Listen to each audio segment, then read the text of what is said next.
మీకు white ration card ఉంది, కానీ మీకు ప్రభుత్వం నుండి ఎలాంటి ఇన్సూరెన్స్ రాదు.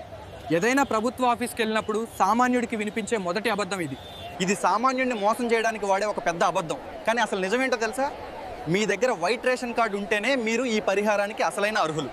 అసంఘటిత కార్మికులు అంటే మేస్త్రీలు, కూలీలు, పెయింటర్లు, హమాలీలు, ఆటో డ్రైవర్లు లేదా టైలర్లు, ఇలా సుమారు 120 రకాల పనులు చేసేవారు చనిపోయినప్పుడు వారి కుటుంబానికి 2 నుండి 5 లక్షల రూపాయల డెత్ బెనిఫిట్ పొందే హక్కు ఉంది.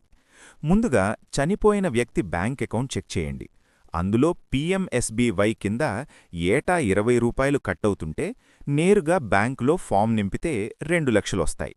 ఒకవేళ బ్యాంక్లో ఆ 20 రూపాయలు కట్టవ్వకపోతే మా పరిస్థితేంటి అని చాలామంది భయపడతారు. కంగారు పడకండి.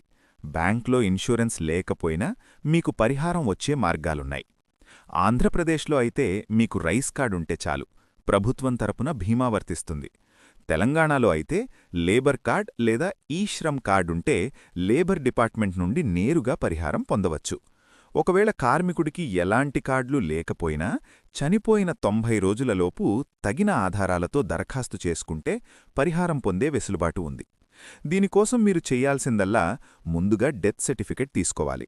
ఆ తర్వాత ఆంధ్రప్రదేశ్లో అయితే గ్రామ సచివాలయానికి, తెలంగాణలో అయితే మీ సేవా ద్వారా లేబర్ ఆఫీస్కి వెళ్లి దరఖాస్తు చేయాలి. ఒకవేళ అధికారులు వైట్ కార్డుంటే రాదు అని మిమ్మల్ని తిప్పుకంపితే ధైర్యంగా అడగండి. ఏ జీవో ప్రకారం రాదో వ్రాతపూర్వకంగా ఇవ్వండి అని.